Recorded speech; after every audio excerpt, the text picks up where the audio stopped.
السلام عليكم ورحمة الله وبركاته. رب اشرح لي صدري ويسر لي أمري.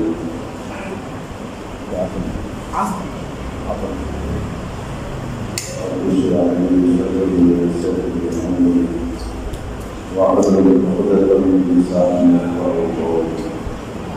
الحمد لله رب العالمين، الصلاة والسلام على سيد المرسلين وعلى آله وصحبه أجمعين. أما بعد، فقد قال الله سبحانه وتعالى في القرآن العظيم والفرقان المجيد: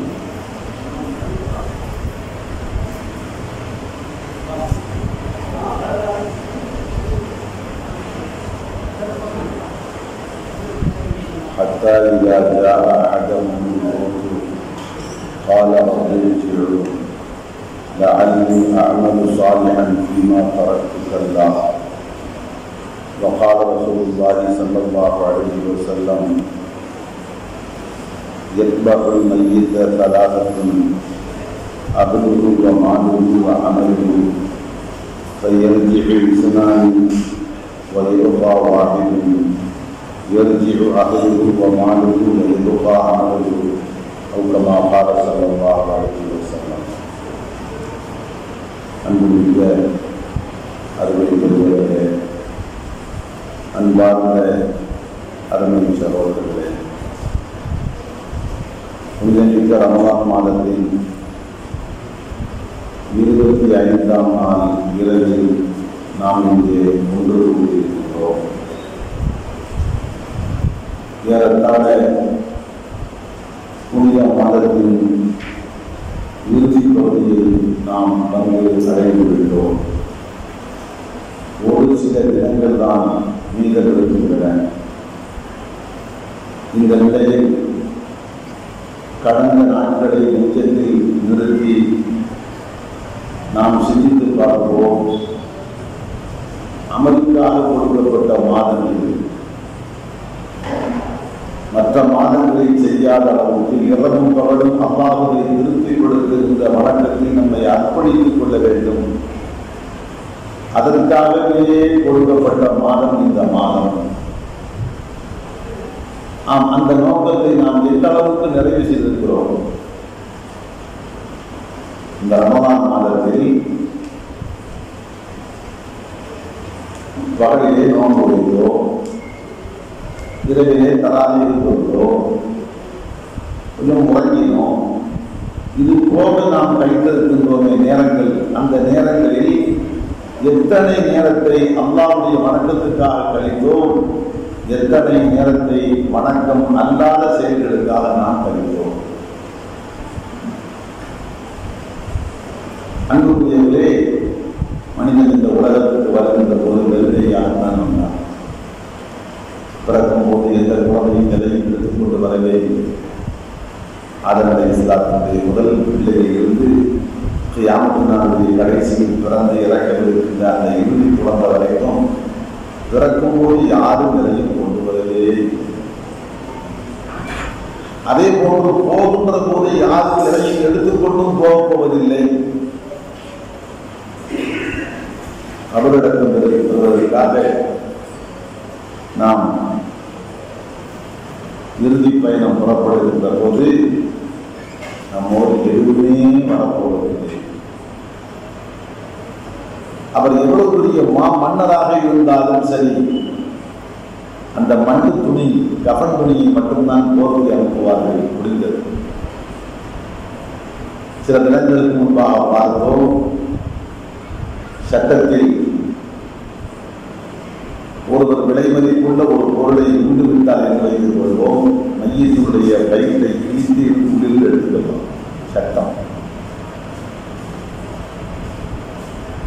ஒரு மையத்து ஒரு பெண்மணி அவருடைய கையிலே ஒரு தங்க ஒரு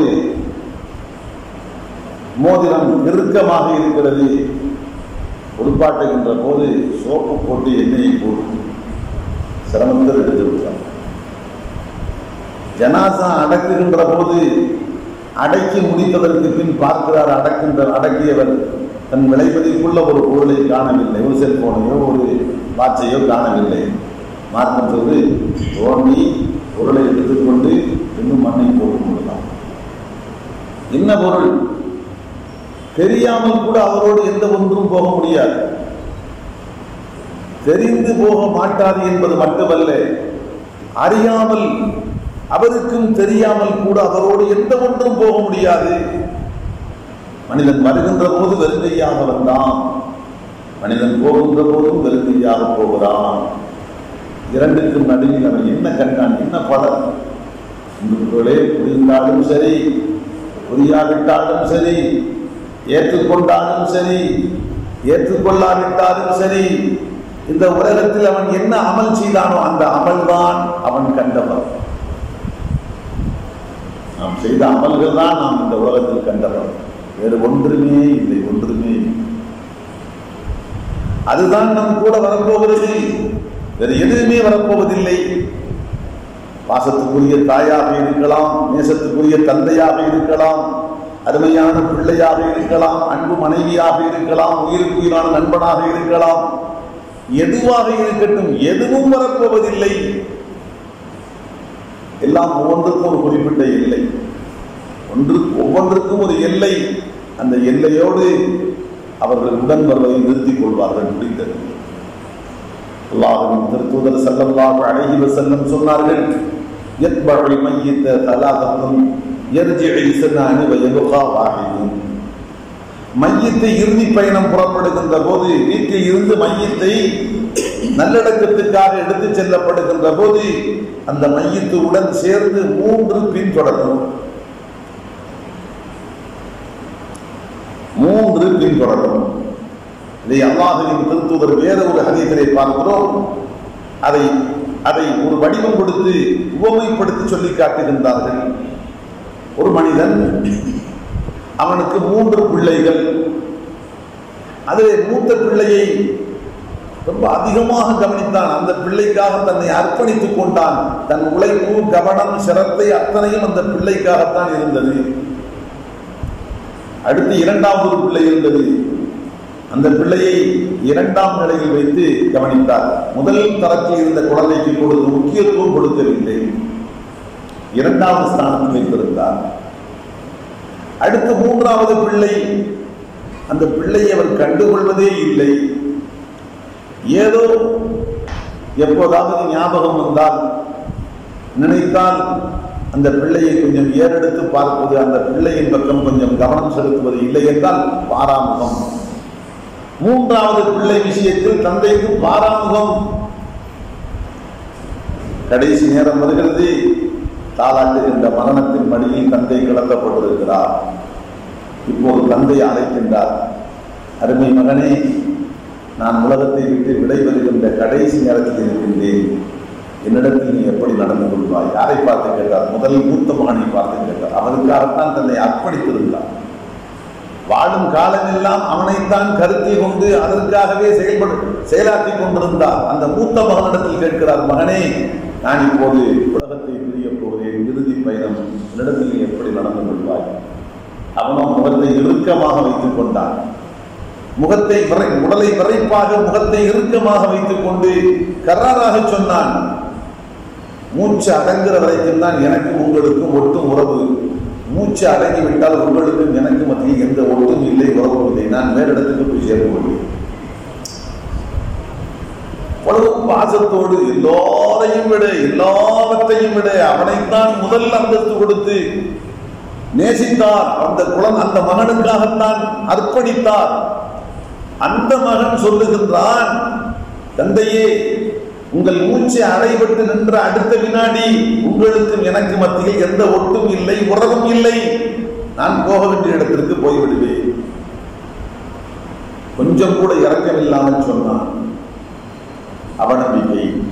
அடுத்து தந்தை 2வது மகனை அழைத்து விசாரித்தார், மகனை, நீ எப்படி நடந்து கொள்ளப் போகிறாய்? அவன் கொஞ்சம் மெதுவாக சொன்னான், நான் மூத்த சகோதரனை கொண்டு சொல்ல மாட்டேன். தந்தையே, உங்கள் மூச்சு அடைபட்டாலும் வருவேன். ஆனால் புதைகுழியோடு முடிந்தது. எனக்கும் உங்களுக்கும் உண்டான தொடர்பு புதைகுழி கபரோடு முடிந்தது. அதற்கடுத்து எனக்கும் உங்களுக்கு மத்தியில் ஒட்டும் இல்லை, உறவும் இல்லை. அவநம்பிக்கை இன்னும் அதிகமானது. கடைசியாக மூன்றாவது மகனை அழைக்கின்றார். அவனும் வருகின்ற போதை தடுமாறி கீழே விழுகின்றான். காரணம், உணவு சரியாக உணவோடு கொடுக்கப்படாமல், அவன் கண்டுகொள்ளப்படாமல் சபலை பிள்ளையை போன்று வளர்க்கப்பட்டிருந்தான். நடப்பதற்கு கூட முடியாமல் தட்டு தடுமாறி எழுந்து வருகின்றான். மூன்றாவது மகனிடத்தில் கேட்டார், மகனே நீ எப்படி நடந்து கொள்வாய்? அவன் கண்ணீரோடு சொன்னான், தந்தையே, மூத்த சகோதரர்கள் சொன்னதை போன்று நான் சொல்ல மாட்டேன்.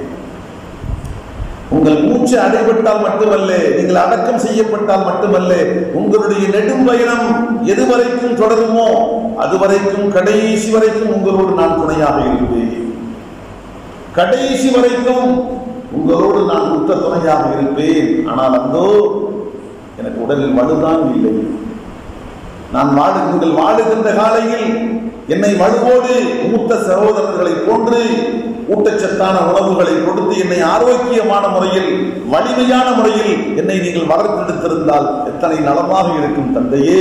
ஆனால் தாங்கள் மற்ற சகோதரர்களுக்கு கொடுத்த முக்கியத்துவத்தை எனக்கு தரவில்லையே. ஆகவே என் சக்திக்கு என்னால் என்ன முடியுமோ அந்த உதவி கடைசி வரைக்கும் நான் செய்வேன், மாற மாட்டேன். அன்புக்குள்ளே இதே செய்தியை தான் அல்லாஹ்வின் திருத்தூதர் ஸல்லல்லாஹு அலைஹி வஸல்லம் இந்த ஹதீஸின் சற்று முன் நாம் பார்த்த இந்த ஹதீஸில் இப்படி சொன்னார்கள், இதா மையித்து யத்பஉல் மையித்த ஸலாத்தன், வீட்டில் இருந்து மையித்து கடைசி பயணம் புறப்படுகின்ற போது அவனை பின்தொடர்கின்ற இடம் 3. 3 அதிலே முதல் ஏற்கனவே சொல்லப்பட்ட அந்த 3இல் முதல் குழந்தை என்பது யார்? அவன் சேர்த்த செல்வம்.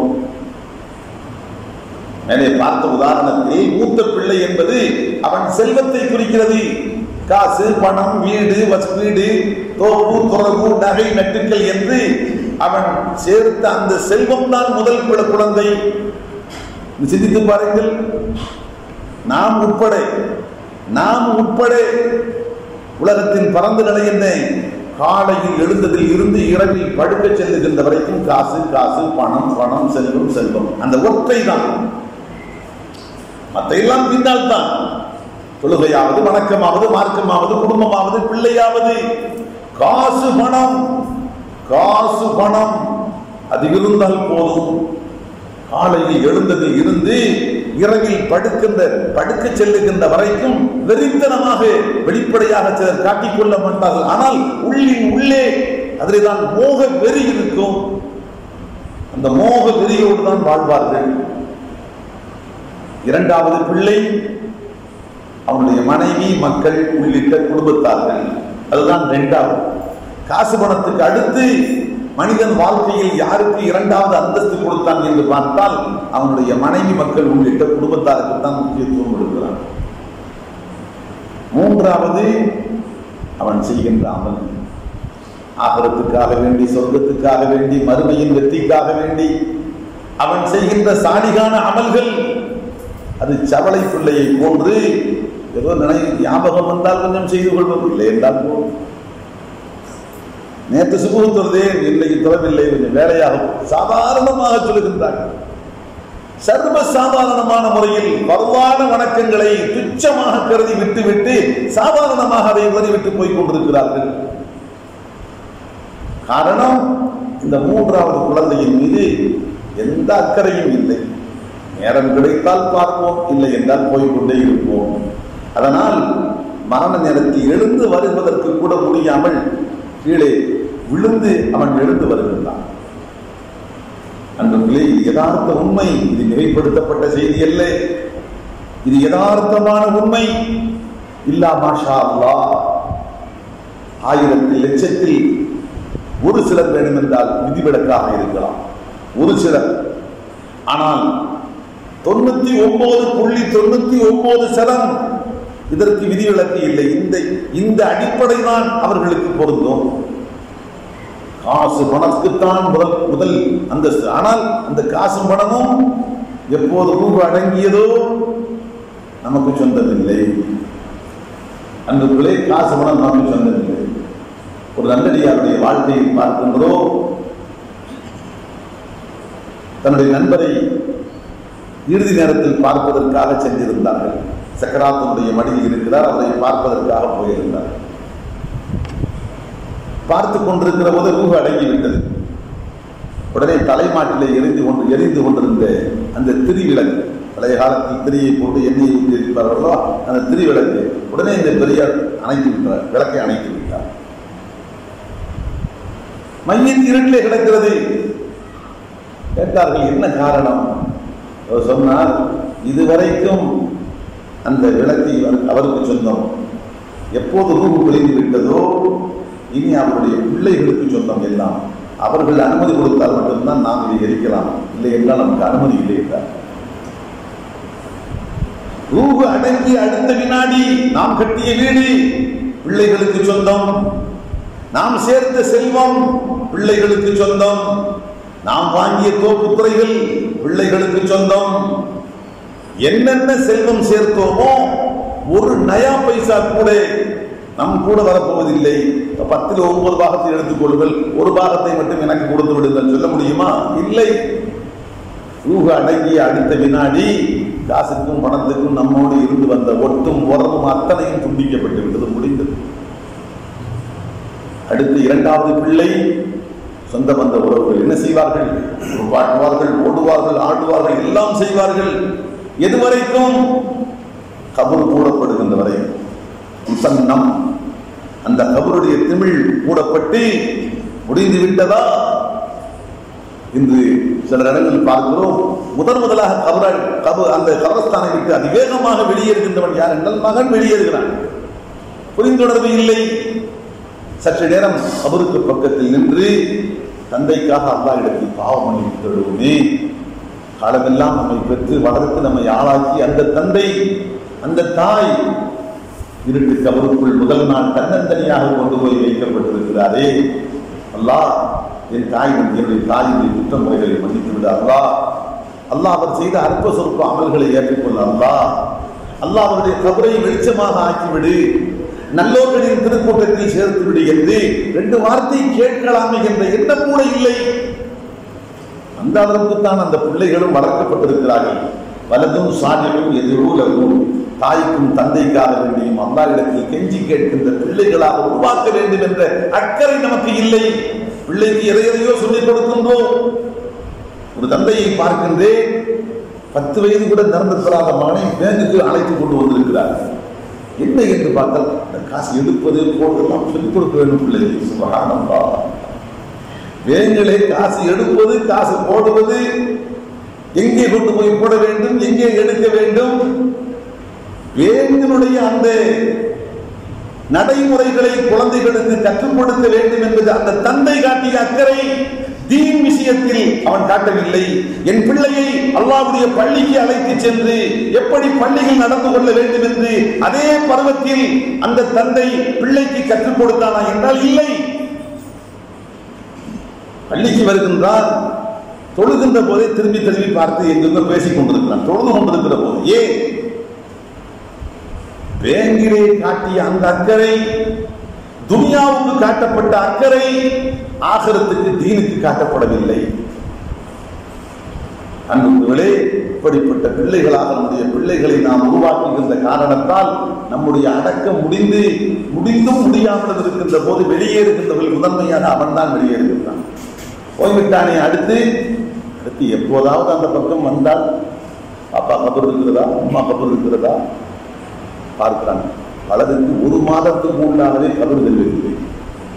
1 மாதம் கூட கொடுத்தியார் அப்பா கபர் அணியமா அதுவாகத்தான் இருக்கு, இதுவாகத்தான் இருக்கு, அனுமானம் தான். அடக்கி முடித்து விட்டு போய்விட்டு மறுநாள் வந்து பார்க்கலாம் என்ற எண்ணம் கூட இல்லை. பெற்ற தாய், தனக்காக அர்ப்பணம் செய்தவள் அந்த தாய், அந்த தாயினுடைய கபரை அடக்கி முடித்து விட்டு ஒரு நாள் மறுநாள் வந்து பார்க்க வேண்டும், அடையாளம் வைத்துக் கொள்ள வேண்டும், அந்த எண்ணம் கூட இல்லை. ஏதோ ஞாபகம், மீண்டும் அடுத்த ஒரு கபர் அடக்கம் வந்தால் பார்ப்பார், பாப்பா இங்கதான் அடக்குனாங்களோ, அம்மாவா அங்கதான் அடக்குனாங்களோ. சகோதரர்களே, யதார்த்தமான வேதனையோடு சிந்தித்து பார்க்க வேண்டிய யதார்த்தமான செய்தி. நாம் பெற்ற பிள்ளைகளுக்கு வேக நடைமுறை உலகத்து நடைமுறைகளை கற்றுக் கொடுப்பதற்கு, தெரிந்து கொள்ள வேண்டும் என்பதற்கு எந்த அளவுக்கு முக்கியத்துவம் கொடுக்கின்றோமோ, அக்கறை எடுக்கின்றோமோ, அதில் ஒரு பாதி கூட வீணுக்காக எடுக்கவில்லை, விவாதத்துக்காக எடுக்கவில்லை, வணக்கத்துக்காக எடுக்கவில்லை. யதார்த்த உண்மையை நான் பேசுகிறேன், யதார்த்த உண்மையை சொல்கின்றேன். மிகைப்படுத்தப்பட்ட செய்தி அல்ல, கண்ணார கண்ட செய்தியை குறிப்பிடுகின்றேன். மூத்த மகனுக்குத்தான் முதலிடம் கொடுத்தோம். அவனோ ரூஹு அடங்கி அடுத்த வினாடி வேறு பக்கம் போயாய்.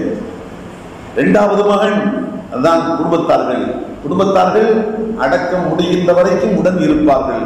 அடக்கம் முடிந்ததா அஸ்ஸலாமு அலைக்கும் புறப்பட்டு முடிந்து. ஆனால் மூன்றாவது மகன், நாம் வளர்த்த மூன்றாவது மகன் நம் வாழ்நாள் செய்த அமல்கள், அந்த அமல்கள் நம்மை விட்டும் போகாது.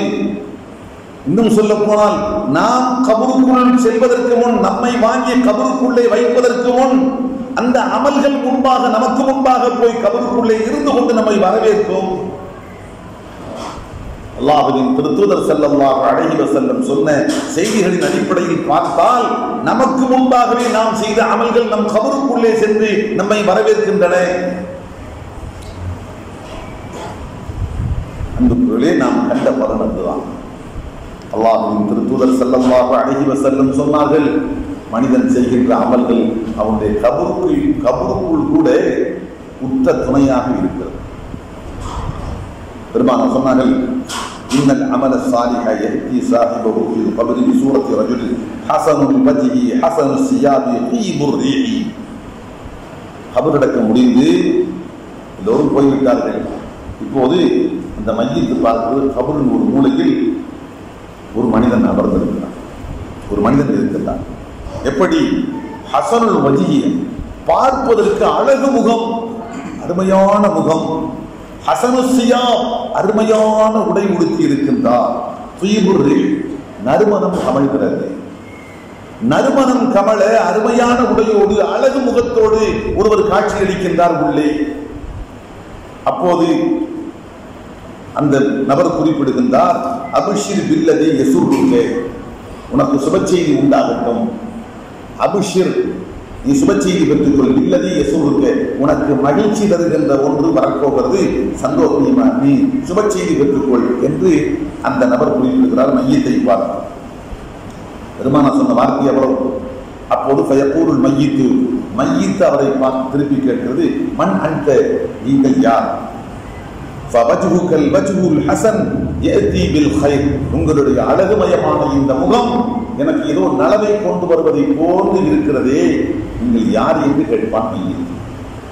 அப்போது அந்த மனிதன் சொல்லுவான், ஆனா அமலுக்கு சாலி, நான் வேறு யாரும் இல்லை, நீ வாழ்நாள் எல்லாம் செய்தாயே சாலிகான நல்ல அமல்கள், நல்ல அமல்களுக்கு அல்லாஹ் ஒரு வடிவம் கொடுத்து உனக்கு கபரிலே துணையாக இருப்பதற்காக அல்லாஹ் என்னை அனுப்பி இருக்கிறார். இதுவரைக்கும் அல்லாஹ் சூருளப்பட்டு மஹ்ஷரிலே அல்லாஹ் எழுப்புவானே கபரில் இருந்து, வைதான் நுஃபிக ஃபிஸ்ஸூரி, சூர் எக்காலம் ஊதப்பட்டு விட்டால் கபறுகளில் இருந்து அவரவர் வெளிப்படுவார்கள். கபறுகள் இரண்டாக பிளக்கும். உள்ளே கபரடக்கம் பெற்று முடங்கி கிடந்தவர்கள் மேனியில் ஒட்டி இருக்கின்ற மண்ணை தட்டி கொண்டு வெளியே எழுவார்கள். மம்பஅதனா மின் மர்கதினா ஹாதா மா வஅத ரஹ்மான் வ ஸதகல் முர்ஸலூன். எழுகின்ற போது தூங்கிக் கொண்டிருந்த நிலையில் யாரோ எழுப்பிவிட்டதை போன்ற உணர்வு. நாம் நிம்மதியாக தூங்கிக் கொண்டிருந்தோமே, நமது உறக்கத்தலத்தில் யார் நம்மை எழுப்பிவிட்டார் என்ற கேள்வியோடு தான் எழுவார்கள். அப்போது மலக்குகள் சொல்வார்கள், நீ தூங்கவும் இல்லை, உன்னை யாரும் எழுப்பவும் இல்லை. ஆதாமா வாதர் ரஹ்மான் வசதகல் முர்ஸலூன், அருளாளன் அல்லாஹ் வாக்களித்தானே, திருத்தூதர்கள் உண்மையை சொன்னார்களே, அந்த வாக்களிக்கப்பட்ட நாளை சந்திப்பதற்காக நீ எழுப்பப்பட்டிருக்கிறார். இது நீதி விசாரணைக்குரிய மறுமையின் நாம். நீதி விசாரணைக்குண்டான நாளை சந்திப்பதற்காக நீ எழுந்திருக்கின்றாய் என்று சொல்லப்படுகின்ற அந்த நேரம் வரைக்கும் உனக்கு உற்ற துணையாக கபருக்குள்ளே இருப்பதற்காக அல்லாஹ் என்னை அனுப்பி வைத்திருக்கின்றான் என்று அந்த அழகு முகத்தோடு அழகு உடையோடு நறுமணம் கமல அமர்ந்திருக்கின்ற அந்த நபர் அந்த உருவம் மையத்தில். அதே சமயத்தில் பெருமானார் எதிர்மறையாகவும் சொன்னார்கள், وَأَمَّا الْعَمَلُ السَّيِّئُ فَيَأْتِي صَاحِبَهُ فِي الْقَبْرِ بِصُورَةِ رَجُلٍ கபீஹில் வஜ்ஹி கபீஹி சியாபி முன்தினிர் ரீஹி.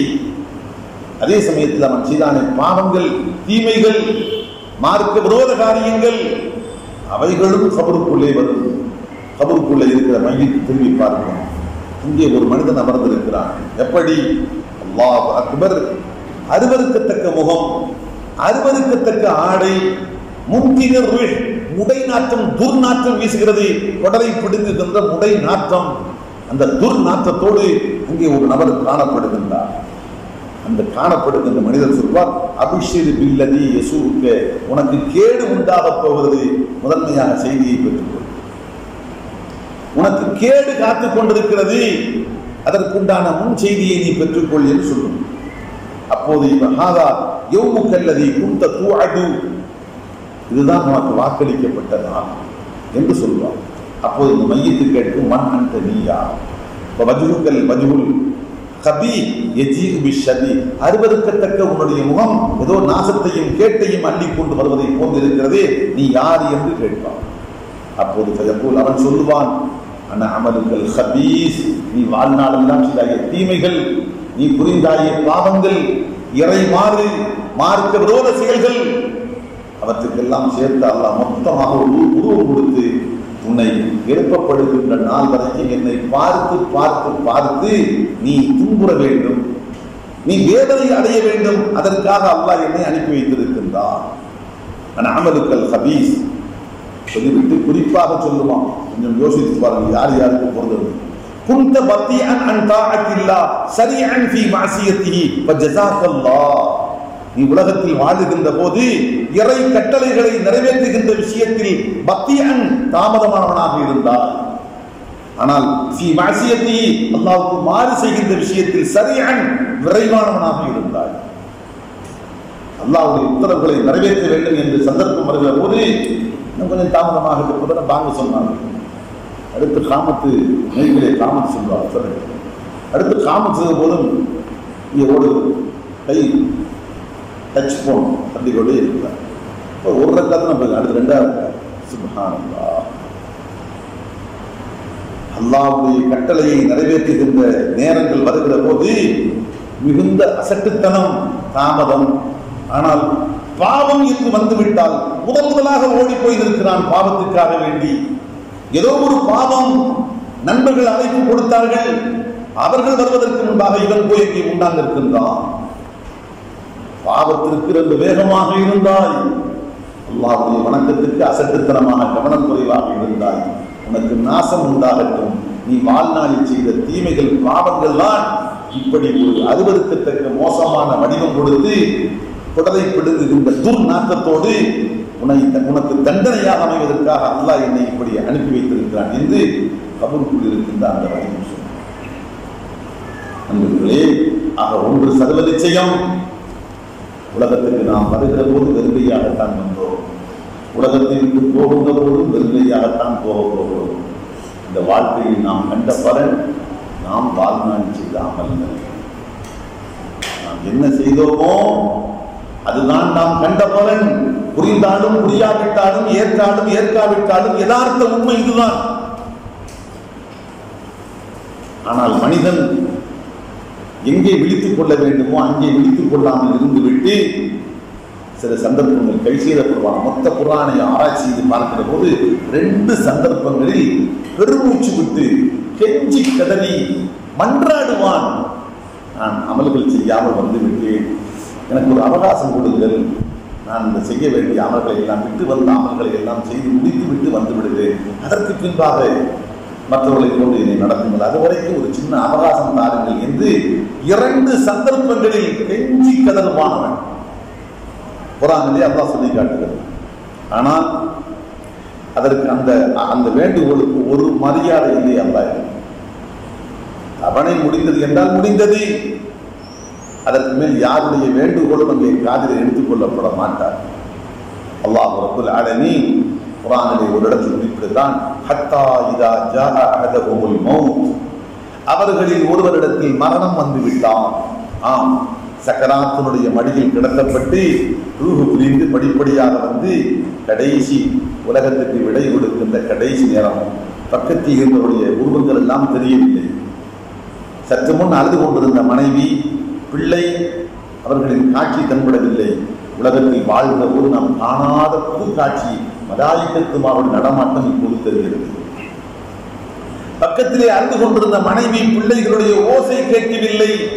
ஆலமுல் மலக்கூத், வானங்கள் மலக்கூத்து சமாவாத்தினுடைய சப்தங்கள் இப்போது கேட்கிறது. அந்த நேரம் வந்துவிட்டது என்று சொன்னால் அப்போது உறுதியாகிவிடும், நமக்கு இனி திரும்பி போறதுக்கு வழி இல்லை. அப்போதுதான் அல்லாஹ் இடத்துவான், ஹத்தா இதா ஜாஅ அஹதுஹுல் மௌத், மௌத் நேரம் வந்து விட்டால் கால அல்லாஹ் இடத்தில் மன்றாடுவான், ரப்பிர்ஜிஊன், அல்லாஹ் என்னை திருப்பி அனுப்பு, உலகத்துக்கு திருப்பி அனுப்பு. எதற்காக? லஅல்லி அஅமலு ஸாலிஹன் ஃபீமா தரக்து, நான் செய்யாமல் விட்டு வந்த காரியங்களை எல்லாம் இப்போது செய்துவிட்டு வருகிறேன்.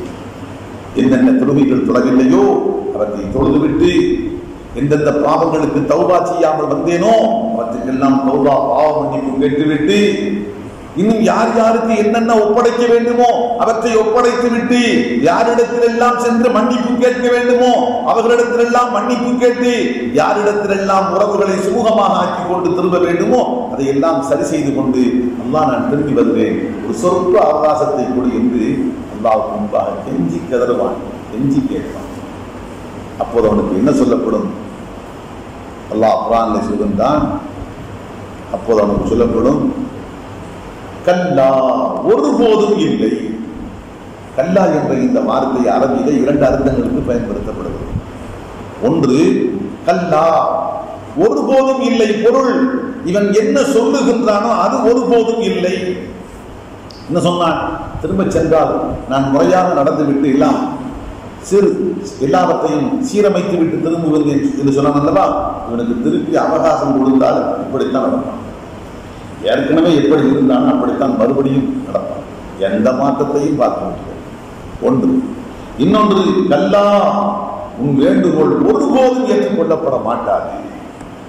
கல்லா இன்னஹா கலிமத்தும் ஹுவ காயிலுஹா, இவன் நாவளவில் பேசுகின்ற வார்த்தை, வாயளவில் பேசுகின்ற வார்த்தை, உள்ளுக்குள் இருந்து வருகின்ற வார்த்தை அல்ல. நேரத்துக்கு அந்த நேரத்தை சமாளிப்பதற்காக சொல்லுகின்ற வார்த்தை என்று சொல்லிவிட்டு அல்லாஹ் யதார்த்த விஷயத்திலான் வமின் வராஹிஹிம் பர்ஸஹும் இலா யௌமி யுபஅஸூன், மீண்டும் உயிர் கொடுத்து எழுப்பப்படுகின்ற நேரம் வரைக்கும் அவர்களுக்கு ஒரு பர்ஸஹ், பர்ஸஹ் என்றால் திரை மறைவு வாழ்க்கை இருக்கிறது. மீண்டும் உயிர் கொடுத்து எழுப்பப்படுகின்ற நேரம் எது? மஹ்ஷரில். உலகத்தில் பிறக்க வேண்டிய எல்லோரும் பிறந்து, இறக்க வேண்டிய எல்லோரும் இறந்து விட்டார்கள், இனி பிறப்பதற்கோ இறப்பதற்கோ நாதி இல்லை என்ற ஒரு நேரம் வருகிற போது ஒட்டுமொத்த உலகம் அழிக்கப்பட்டு போகும். அழிக்கப்பட்டு ஒரு கணிசமான காலகட்டம் அதிகளை பார்க்கிறோம். 40 என்பது 40 நாட்களா வருடங்களா என்பது அல்லாஹ்வுக்கு தான் வெளிச்சம். அந்த குறிப்பிட்ட காலகட்டம் கடந்ததற்கு பின்பாக பல அடையாளங்கள், பயங்கரமான மழை, தொடர்ச்சியாக மழை பொழியும், ஆண்களுடைய இந்திரியத்தை போன்று இருக்கும் என்றெல்லாம் அதிகளை வருகிறது. இனி அடுத்து லா தரா ஃபீஹா அமத்தா, எந்த மேடு பள்ளத்தையும் பார்க்க முடியாது, எல்லாம் சமவெளியாகத்தான். பூமியிலே இப்போது மரங்கள், செடிகள், பீட பூமிகள், மேடு பள்ளம் என்றெல்லாம் பார்க்கிறோமே, கியாமத்து நாள் வருகிற போது எல்லாம் சமதளமாக ஆக்கப்படும். அப்படி சமதளமாக ஆக்கப்பட்டதற்கு பின்பாக அவன் எழுப்பப்படுவான். இங்கே அல்லாஹ் குறிப்பிடுகின்றான், இறப்புக்கு பின்பாக வமின் வராஹிஹிம் பர்ஸஹுன், அவனுக்கு ஒரு திரை மறைவு வாழ்க்கை இருக்கிறது. திரை மறைவு, நாம் அவர்களை பார்க்க முடியாது, அவர்கள் நம்மையும் பார்க்க முடியாது. ஆனால் அது அங்கே ஒரு இன்பம் உண்டு, துன்பமும் உண்டு. நல்லோர்களுக்கு இன்ப வாழ்க்கை, பாவிகளுக்கு துன்ப வாழ்க்கை. அப்படி ஒரு வாழ்க்கை எங்கே இருக்கிறது? ஆனால் அது உலகம் இல்லை, மறுமையும் இல்லை. மறுமை சூழ்நிலப்பட்டதற்கு பின்பாக, கபரில் இருந்து எழுப்பியதற்கு பின்பாகத்தான் மறுமை ஆரம்பம். உலகம் ரூஹு அடங்கியதோடு உலகம் முடிந்து விட்டது. உலகத்துக்கும் மறுமைக்கும் நடுவில் ஒரு வாழ்க்கை, அதுதான் பழக்கத்தில் கபருடைய வாழ்க்கை என்று நாம் குறிப்பிடுகின்றோம். குர்ஆனுடைய பரிபாஷையில் அதற்கு பர்ஸஹ், ஆலமுல் பர்ஸஹ், திரை மறைவு உலகம் என்று சொல்லப்படுகிறது. அல்லாஹ் சொல்கின்றான், இவனுக்கு திரை மறைவு உலக அந்த வாழ்க்கையை காத்துக் கொண்டிருக்கிறது. இலா யௌமி யுபஅஸூன், மீண்டும் எழுப்பப்படுகின்ற நாள் வரைக்கும். ஃபைதா நுஃபிக ஃபிஸ்ஸூர், அடுத்து எக்காலம் ஊதப்பட்டு விட்டால், கபரடக்கம் பெற்று கபருக்குள்ளே முடங்கி கிடக்கின்றான். கடைசியாக மறுமை நாள் நிலை பெறுகின்ற நேரம் வருகிற போது எக்காலம் ஊதப்படும். அப்படி ஊதப்படுகின்ற போது பலா அன்சாப பைனஹும் அவர்களுக்கு மத்தியே எந்த உறவு முறையில் இருக்கிறார். அப்பா, அம்மா, மகன், மகள், மச்சான், எந்த உறவு முறையில் இருக்கிறார். அல்லாஹ் சொல்கின்ற வார்த்தை பலா அன்சாப பைனஹும் யௌமஇதின், எழுப்பப்படுகின்ற அந்த நாளில் அவர்களுக்கு மத்தியில் எந்த உறவு முறையும் இருக்க மாட்டாது. வலா யத்தசாஅலூன், அதை குறித்தவர்கள் விசாரித்துக் கொள்ளவும் மாட்டார்கள். உலகத்தில் ஒருவரை ஒருவர் சந்திக்கின்ற போது முதல் கேள்வி, அதை பார்த்தால் இன்னாருக்கு நீங்கள் மகனா அல்லது தம்பியா, அவர் உங்களுக்கு என்ன வேணும், அவர் எனக்கு என்ன வேணும், இதான் முதல் பேச்சே ஆரம்பம். உறவு முறைகளை சொல்லித்தான் பேச்சையே ஆரம்பிக்கின்றோம். ஆனால் அல்லாஹ் குறிப்பிடுகின்றான், சூர் ஊதப்பட்டு கபருக்குள் இருந்து எழுந்ததற்கு பின் அவர்களுக்கு மத்தியில் உறவு முறை இருக்க மாட்டாது என்பது மட்டுமல்ல, அதை பற்றி அவர்கள் விசாரித்துக் கொள்ளவும் மாட்டார்கள். அப்படினால் அந்த பிரதானம் என்ன? செய்த அமல்கள் எடை போடப்படும். யாருடைய நன்மை எடை அதிகம், யாருடைய தீமை எடை அதிகம். நன்மை தீமை இரண்டின் எடை எதற்கு அதிகம்? அதுதான் கவனம், அதுதான் கருத்து, அதுதான் முதல் பேச்சு. அல்லாஹ் குர்ஆன் ஃபமன் ஸகுலத் மவாஸீனுஹு, எடை போடப்படுகின்ற போது யாருடைய நன்மையின் எடை தட்டு கனமாக இருக்குமோ ஃபௌலாயிக ஹுமுல் முஃப்லிஹூன், அவர்கள் தான் வெற்றியாளர்கள். அல்ஹம்துலில்லாஹ், பாக்கியசாலிகள். தீமையை விட நன்மையின் எடை தட்டு கனமாக இருக்கிறது, அவர்கள் வெற்றியாளர்கள். ஃபமன் ஸஃபத் மவாஸீனுஹு, யாருடைய நன்மையின் எடை தட்டு எடை குறைவாக ஆகிவிட்டதோ அவர்கள் தங்களுக்கு தாங்களே நஷ்டத்தை நாசத்தை உண்டாக்கி கொண்டவர்கள். வாடும் நரகத்திலே இருப்பார்கள் நிரந்தரமாக. நன்மை தின்மையின் எடையை அடிப்படையாக கொண்டுதான் தலை விதி தீர்மானிக்கப்படுகிறது. அல்லாஹ் விடுகிறான்,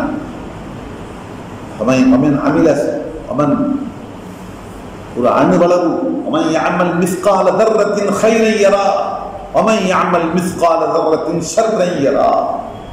அணுவளவு, அது எடை அதிகமாக அல்ல, ஒரு சின்ன அணுவளவு எடை கொண்டது.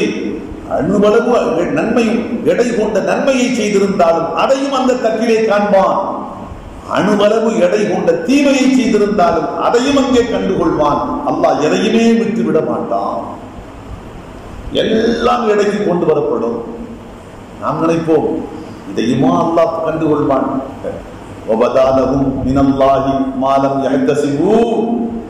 எண்ணி பார்க்காதவையெல்லாம் அங்கே நடக்கும். இதுவெல்லாம் அல்லாஹ் பிரச்சனையை கொண்டு வருவானா, விசாரிப்பானா, இதையுமா நிறுவிக்கு கொண்டு வருவான். நாம் எவற்றையெல்லாம் கற்பனை கூட செய்திருக்க மாட்டோமோ அவையும் அங்கே கொண்டு வரப்படும், அவையும் கொண்டு வந்து நிறுத்தப்படும். எல்லாமே எடைக்கு கொண்டு வந்து நிறுத்தப்பட்டு எடை போடப்படுகிறது.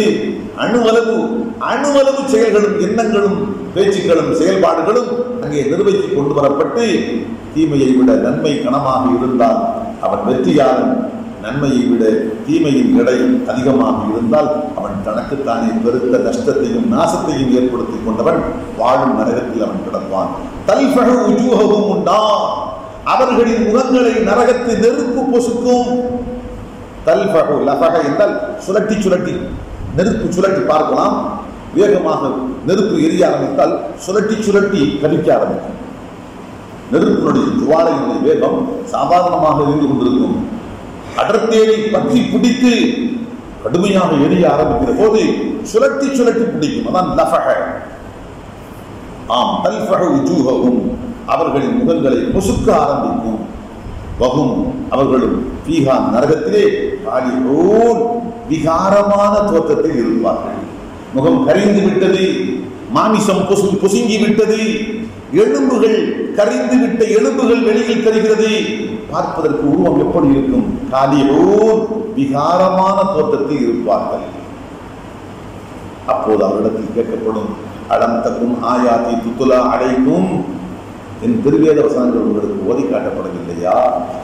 உலகத்தில் வாழ்ந்தபோது நன்மை உண்டு, தீமை உண்டு, சொர்க்கம் உண்டு, நரகம் உண்டு, விசாரணை உண்டு, எடை உண்டு, தீர்ப்பு உண்டு, இதெல்லாம் உங்களுக்கு சொல்லித்தரப்படவில்லையா? அது சம்பந்தப்பட்ட வசனங்கள் உங்களுக்கு ஓதி காட்டப்படவில்லையா? அப்படி கேட்டுவிட்டு அங்கே அவர்களே பதில் சொல்வார்கள், எங்கே அதெல்லாம் பொய் என்பதை போன்றல்லவா வாழ்ந்து கொண்டிருந்தீர்கள். ஓதி காட்டப்பட்டது மறுமையை பற்றி, விசாரணையை பற்றி, சொர்க்கம் நரகத்தை பற்றி எல்லாம் உங்களுக்கு படித்து காட்டப்பட்டது, திருவேத வசனங்கள் ஓதி காட்டப்பட்டது. ஆனால் நீங்கள் எப்படி நடந்து கொண்டீர்கள் தெரியுமா? அதுவெல்லாம் 10ஆம் வசதிகள் பேசுகின்ற கற்பனை, கட்டுக்கதைகள், பொய்யான செய்திகள் என்பதை போன்றல்லவா நடந்து கொண்டீர்கள். வாயால் சொல்லவில்லை, பலருடைய நடப்பு இப்படித்தான் இருக்கிறது. ஏதோ பேசிக்கொண்டு போகிறார்கள். நாம் புத்திசாலிகள், நாம் அறிவுஜீவிகள், நாம் எதற்கோ முக்கியத்துவம் கொடுக்க வேண்டும் என்று குர்ஆனில் சொல்லப்பட்ட செய்திகள் எல்லாம் இது பொய், உண்மைக்கு புறம்பான கட்டுக்கதைகளை போன்று ஒதுக்கி தள்ளிவிட்டு, அதற்கு எந்த முக்கியத்துவம் கொடுக்காமல் ஒதுக்கி தள்ளிவிட்டு தங்களுக்கென்று ஒரு பாதை அமைத்து கொண்டு போவார். அதைத்தான் அங்கே சொல்லப்படும் அவற்றை உண்மைக்கு புறம்பானவை என்று சொல்லுகின்றவர்களாக இருந்தீர்கள். அப்படி சொல்லும் போது மறுக்க முடியாது, அவர்களால் மறுக்க முடியாது. அப்போது தங்களுக்கு தாங்களே ஏற்றுக்கொள்வார்கள். எப்படி? ரப்பனா, எங்கள் இறைவா, கலபத் அலைனா ஷிக்வத்துனா, எங்களுடைய மூதேவித்தனம் எங்களில் மிகைத்திருந்தது. ஷிக்வத்து என்று சொன்னால் துர்ப்பாக்கியம். உலகத்தில் வாழுகின்ற போது எங்களுடைய துர்ப்பாக்கிய நிலை, எங்களை தலை விதி எங்களை மிகைத்திருந்தது. அதனால்தான் அப்படியெல்லாம் நாங்கள் நடந்து கொண்டோம். எதையாவது சொல்லி எப்படியாவது தப்பிக்க முடியுமா என்று பார்க்கிறார். இந்நாள் சொல்லிவிட்டு நாங்கள் வழிகட்ட சமுதாயமாக இருந்தோம். ஆகவே ரப்பனா, எங்கள் இறைவா, முதல் முறையாக மரண நேரம் வருகிற போது உலகத்துக்கு மீண்டும் அல்லாஹ் எங்களை அனுப்பு, நாங்கள் மீண்டும் அமல் செய்ய வேண்டும் என்று கெஞ்சி கேட்டார். அது ஒரு இடம். அடுத்து இரண்டாவது இடம், நரகத்துக்குள் வீசி எறியப்பட்டவுடன் கேட்பார்கள், ரப்பனா, எங்கள் இறைவா, அஹ்ரிஜ்னா மின்ஹா, வாழும் நரகத்தில் இருந்து வெளியேற்றி, ஃபைன் உதுனா ஃபைன்னா வாலிமூன், இனி மறுபடியும் நாங்கள் அந்த பழைய வாழ்க்கைக்கு திரும்பினால் நாங்கள் அநியாயக்காரர்கள். என்ன பொருள்? ஒரு மீண்டும் ஒரு வாய்ப்பு கொடுத்து எங்களை உலகத்துக்கு அனுப்பிவிடு. ஏற்கனவே நாங்கள் செய்து கொண்டிருந்த பாவங்கள் செய்ய மாட்டோம், நாங்கள் நல்ல காரியங்களை செய்வோம். ஒருவேளை நீ எங்களை திருப்பி அப்படி அனுப்புகின்ற போது அந்த பழைய வாழ்க்கைக்கு நாங்கள் திரும்பினால், பழைய நிலையில் பாவங்கள் புரிவதற்கு, நன்மைகளுக்கு முக்கியத்துவம் கொடுக்காமல் குர்ஆனுடைய போதனைகளை புறக்கணித்து விட்டு மனம் போன போக்கில் தாண்டோண்டித்தனமான முறையில் பாவத்துக்கு முக்கியத்துவம் கொடுத்து வாழ்ந்த அந்த வாழ்க்கைக்கு நாங்கள் மறுபடியும் திரும்பினால் அப்போது நாங்கள் அநியாயக்காரர்கள் அல்லா, இப்போது அல்லா எங்களை குற்றம் பிடித்து விடாதே, வெளியேறுவதற்கு ஒரு வாய்ப்பு என்று மறுபடியும் கெஞ்சுவார்கள். அப்போது அல்லாஹ் சொல்லுவான், சிறுமையுற்றவர்களாக இங்கேயே கிடங்கள், சிறுமையுற்றவர்களாக இங்கேயே கிடங்கள், வலா துகல்லிமூன், பேசாதீர்கள் சொல்லிவிட்டு நரகத்தின் கதவு எடுத்து மூடப்படும். அத்தோடு அவர்களுக்கும் அல்லாஹ்வுக்கும் மத்தியில் நடந்து கொண்டிருந்த உரையாடல் முடிவுக்கு வந்துவிடும். அதற்கடுத்து அல்லாஹ் இடத்தில் அவர் ஒன்றும் பேச முடியாது. அல்லாஹ் ரப்புல் ஆலமீன் குர்ஆனிலே 23வது அத்தியாயத்தில் 99வது வசனத்தில் அல்லாஹ் இந்த மறுமையின் உரையாடலை பற்றி சொல்லி காட்டுகிறார். அன்புகளே, நாம் சொல்ல வருகின்ற அடிப்படை செய்தி, மனிதன் பிறக்கும் போது ஒன்றும் கொண்டு வரவில்லை, இறக்கும் போதும் மனிதன் எதையும் கொண்டு போக போவதில்லை. அவன் இந்த உலகத்தில் வாழ்ந்த வாழ்க்கையில் கண்ட பலன் அவன் செய்த அமல்கள் மட்டும்தான். அல்லாஹ் ஏவிய காரியங்களை செய்து, அல்லாஹ் தடுத்த பாவங்களை விட்டு விலகி, அல்லாஹுவை சந்தோஷப்படுத்தும் விதமாக அவன் நடந்து கொண்டானே, அந்த நடப்புகள் மட்டும்தான் அவன் உடல் வரப்போகிறது. அவன் சேர்த்த காசு, பணம், சொத்து சுகம் எதுவும் வரப்போவதில்லை. அவனுடைய மனைவி, மக்கள், பெற்றோர்கள் உள்ளிட்ட குடும்பத்தாரும் அவனோடு வரப்போவதில்லை.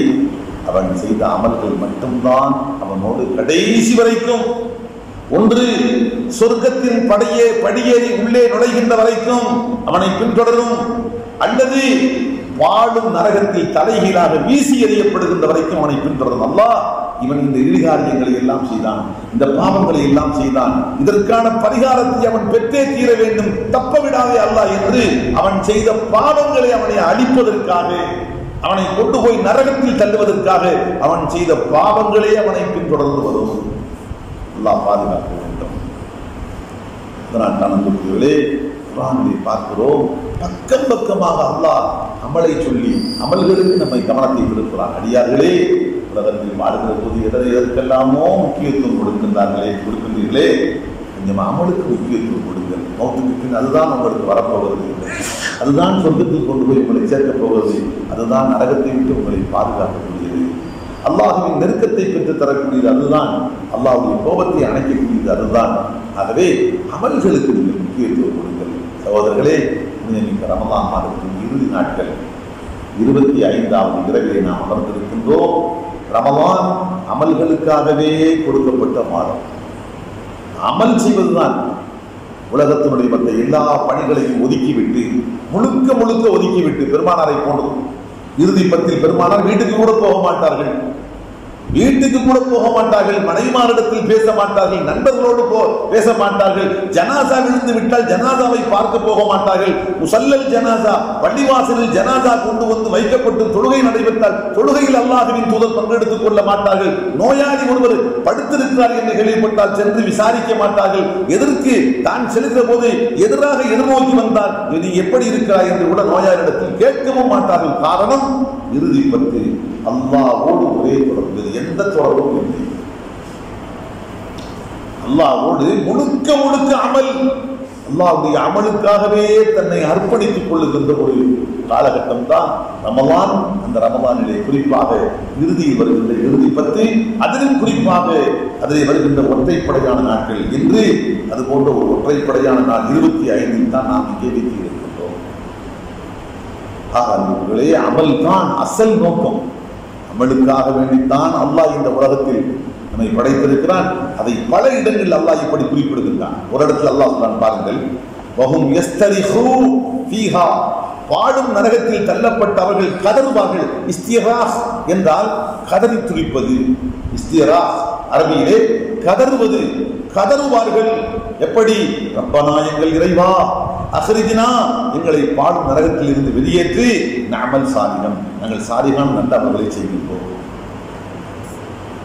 கைரல்லதி குன்னா நஅமல், ஏற்கனவே எவற்றை செய்து கொண்டிருந்தோமோ அவற்றை விட்டு சாலிஹான நல்ல அமல்களை செய்கின்றோம். அல்லாஹ் பாடும் நரகத்தை விட்டு எங்களை வெளியேற்று. உங்களுக்குள்ளே மனிதன் நல்லமல் செய்வதற்கு அல்லாஹ் மீண்டும் ஒரு அவகாசம் கொடு என்று இந்த 2 சந்தர்ப்பங்களில் அல்லாஹ்விடத்தில் கெஞ்சி கதறுவான். ஆனால் அந்த வேண்டுகோள் ஏற்கப்பட மாட்டாது. ஒன்று, ரூஹ் பெறுகின்ற சக்கராத்துடைய கடைசி நேரம். 2, பாடும் நரகத்தில் வீசி எறியப்பட்ட ஆரம்ப நேரம். 2 நேரத்தையும் அல்லாஹ்விடத்தில் கதறுவான், வேண்டுகோள் வைப்பான். ஆனால் அந்த வேண்டுகோள் ஏற்றுக்கொள்ளப்பட மாட்டார். அல்லாஹ் ரப்பல் ஆலமீன் அதற்கு முன்பாகவே, அந்த 2 நேரங்களை சந்திப்பதற்கு முன்பாகவே விழித்துக் கொள்ள வேண்டும், மனிதன் விழித்துக் கொள்ள வேண்டும் என்பதற்காக குர்ஆனில் பல கோணங்களில் மனிதா உன்னுடைய அமல்களின் பக்கம் கவனத்தை திருப்பு, உன்னுடைய அமல்களின் பக்கம் கவனத்தை திருப்பு என்று பல கோணங்களில் அல்லாஹ் குறிப்பிடுகின்றான். உதாரணத்துக்கு சிலவற்றை நாம் பார்க்கிறோம். மனிதா வலா துஜ்ஸௌன இல்லா மா குன்தும் தஅமலூன், அல்லாஹ் சொல்றான், வலா துஜ்ஸௌன இல்லா மா குன்தும் தஅமலூன், நீங்கள் என்ன செய்கிறீர்களோ அதற்குத்தான் நாளை உங்களுக்கு கூலி கொடுக்கப்படும். நீங்கள் செய்யாதவற்றுக்கல்ல, நீங்கள் செய்கின்றவற்றுக்குத்தான் நாளை மறுமையில் கூலி கொடுக்கப்படும். ஆகவே நீங்கள் செய்கின்ற செயல்களை கொஞ்சம் உன்னிப்பாக பார்த்துக் கொள்ளுங்கள். எப்படிப்பட்ட செயல்களில் நீங்கள் ஈடுபடுகின்றீர்கள், எப்படிப்பட்ட செயல்களில் சாலிகான அமல்களில் நீங்கள் ஈடுபடுகின்றீர்களா, பாடும் நரகத்தில் கொண்டு போய் தள்ளுகின்ற பாவகாரியங்களில் ஈடுபடுகிறீர்களா, உங்களுடைய செயல்கள், நீங்கள் ஈடுபாடு கொள்ளும் செயல்களை கொஞ்சம் கவனத்தில் கொள்ளுங்கள், எச்சரிக்கையாக பார்த்துக் கொள்ளுங்கள் என்று சொல்லாமல் சொல்கிறான் அல்லாஹ். மற்றொரு இடத்தில் பார்க்கிறோம், அல்லாஹ் சொல்றான், இன்னி தஅமலூன அலீம் பிமா தஅமல், நீங்கள் செய்கின்றவற்றை நான் அறிந்து கொண்டுதான் இருக்கின்றேன், நீங்கள் செய்கின்றவற்றை பசீர், நான் பார்த்து கொண்டுதான் இருக்கிறேன். என்ன பொருள்? நீங்கள் செய்கின்றவற்றை நான் பார்த்து கொண்டிருக்கிறேன், நான் அறிந்து கொண்டிருக்கிறேன். உங்களுடைய செயல்களை நல்ல செயல்களாக ஆக்கிக் கொள்ளுங்கள், சாலிகான அமல்களாக ஆக்கிக் கொள்ளுங்கள். நான் பார்த்து கொண்டிருக்கிறேன், என் கோபத்தை கடந்துகின்றேன், என்னுடைய தண்டனையை பெற்றுத் தருகின்ற செயல்களில் நீங்கள் ஈடுபாடு கொள்ள வேண்டாம். நான் உங்களை அணுவாக பார்த்துக் கொண்டிருக்கிறேன், கண்காணித்துக் கொண்டிருக்கிறேன். இப்படியும் சொல்லி உன்னுடைய அமல்களை திருத்திக் கொள் என்று அல்லாஹ் எச்சரிக்கின்றார். இன்னொரு இடத்தில் பார்க்கிறோம், கிராமன் காத்திபி யஅலமூன மா தஃஅலூன், உங்களிடத்தில் எடுத்து எழுதுகின்ற கண்ணியத்துக்குரிய 2 மலக்குகள் இருக்கிறார்கள், வலப்புறத்திலும் இடப்புறத்திலும். எச்சரிக்கை, செய்கின்ற அமல்களை ஒழுங்கான அமல்களாக வைத்துக் கொள்ளுங்கள். எதை வேண்டுமென்றாலும் செய்துவிட்டு போலாம், யாருக்கு தெரிய போகுது என்று நினைக்காதீர்கள். உங்கள் கூடவே 2 மலக்குகளை நான் ஏற்படுத்தி இருக்கின்றேன், கிராமம் காத்திபீன். அவர்கள் நீங்கள் செய்கின்ற ஒவ்வொன்றையும் அணு அணுவாக எடுத்து எழுதுகிறார்கள், பதிவு செய்கின்றார்கள். ஆகவே நீங்கள் செய்கின்ற அமல்களின் பக்கம் கொஞ்சம் கவனத்தை திருப்புங்கள், நல்ல அமல்களாக ஆக்கிக் கொள்ளுங்கள் என்றும் அந்த கோணத்திலும் அல்லாஹ் குறிப்பிடுகின்றான். அடுத்து பார்க்கிறோம், அல்லாஹ் மறுமையை சொல்லி அல்லாஹ் நினைவுகிறான். வந்தா நாளைக்கு மறுமையில் நீ செய்த அமல்களுக்கு உண்டான பிரதிபலனை தான் பார்க்க போகிறார். இதோ யௌமஇதின், அந்த நாளில் யஸ்துருன் நாசு அஷ்தாத்தன், மக்கள் கூட்டம் கூட்டமாக வருவார்கள். ஏன்? லியரவ் அமாலஹும், தாங்கள் உலகத்தில் செய்த செயல்களை பார்ப்பதற்காக. எப்படி சில போது பள்ளிக்கூடங்களிலே ரிசல்ட் போடுவார்கள், அதெல்லாம் கம்பி இது வந்து விட்டது, ஊடகங்கள் வந்து விட்டது. ஒரு காலத்தில் இதெல்லாம் வருவதற்கு முன்பாக போர்டிலே எழுதி ஒட்டி இருப்பார்கள், நாம் போய்த்தான் பார்க்க வேண்டும். அப்போது நண்பர்களோடு கூட்டம் கூட்டமாக போவார்கள், ரிசல்ட் பார்க்க போறோம், ரிசல்ட் பார்க்க போறோம், நண்பரோடு போவார்கள். போய் பார்த்துவிட்டு நான் பாஸ், நீ பாஸ், நீ பாஸ். போகிற போது யார் பாஸோ யார் ஃபெயிலோ என்று உள்ளுக்குள்ளே பதைப்போடு போவார். அது போன்று அல்லாஹ் சொல்கின்றான், நாளை மறுமையில் அந்த அந்த அந்த மறுமையினுடைய பெருவெளியில் யஸ்துருன் நாசு அஷ்தாத்தன், கூட்டம் கூட்டமாக போவார்கள். லியரவ் அமாலஹும், தங்களுடைய அமல்களுடைய பிரதிபலனை பார்ப்பதற்காக. அப்படி போகிற போது வமன் யஅமல் மிஸ்கால தர்ரத்தின் கைரன் யரா, யார் அணுவளவு நன்மை செய்தாரோ அதையும் அவர் கண்டுகொள்வார். வமன் யஅமல் மிஸ்கால தர்ரத்தின் ஷர்ரன் யரா, அணுவளவு தீமை செய்தாரோ அதையும் அவர் கண்டுகொள்வார். ஆகவே உலகத்தில் வாழுகின்ற போது உங்களுடைய அமல்கள் செயல்களை எச்சரிக்கையாக அமைத்துக் கொள்ளுங்கள். சொல்ல வருகின்ற முடிவு செய்தி அதுதான். இப்படியெல்லாம் உங்களுடைய செயல்களை குறித்து நீங்கள் பார்க்க போகிறீர்கள், சந்திக்க போகிறீர்கள். ஆகவே உலகத்திலே ஹயாத் இருக்கிற போதே நீங்கள் உங்கள் செயல்களை சரியாக அமைத்துக் கொள்ளுங்கள், திருத்திக் கொள்ளுங்கள். மற்றொரு இடத்தில் அல்லாஹ் குறிப்பிடுகின்றான், நீ எது செய்தாலும் சரி அது உனக்குத்தான். நீ நல்லது செய்தாலும் உனக்குத்தான், நீ கேடு செய்தாலும் உனக்குத்தான். மன் அமில சாலிஹன் ஃபலினஃப்ஸிஹி வமன் அஸாஅ ஃபஅலைஹா, யார் நற்காரியம் புரிகின்றாரோ அது அவருக்கு சாதகமாகவே முடியும், யார் கேடு செய்கின்றாரோ அது அவருக்கே எதிராக வந்து முடியும். மனிதா, வேறு யாருக்கோ செய்யவில்லை, நீ செய்கின்ற நல்லதும் கெட்டதும் வேறு யாருக்கோ பாதிப்பு ஏற்படுத்த போவதில்லை, உனக்குத்தான். நீ செய்வது நலமா அது உனக்கே நலமாக முடியும், நீ செய்வது தீயதா உனக்கே கேடாக வந்து விடியும். ஆகவே உன்னுடைய அமல்களை சாலிகான அமல்களாக ஆக்கிக்கொள், நற்காரியங்களாக ஆக்கிக்கொள். மற்றொரு இடத்தில் அல்லாஹ் குறிப்பிடுகின்றான், சொல்லிக்கொண்டே போகலாம். அல்லாஹ் ரப்புல் ஆலமீன் பல்வேறு கோணங்களில் குறிப்பிடுகின்றான்.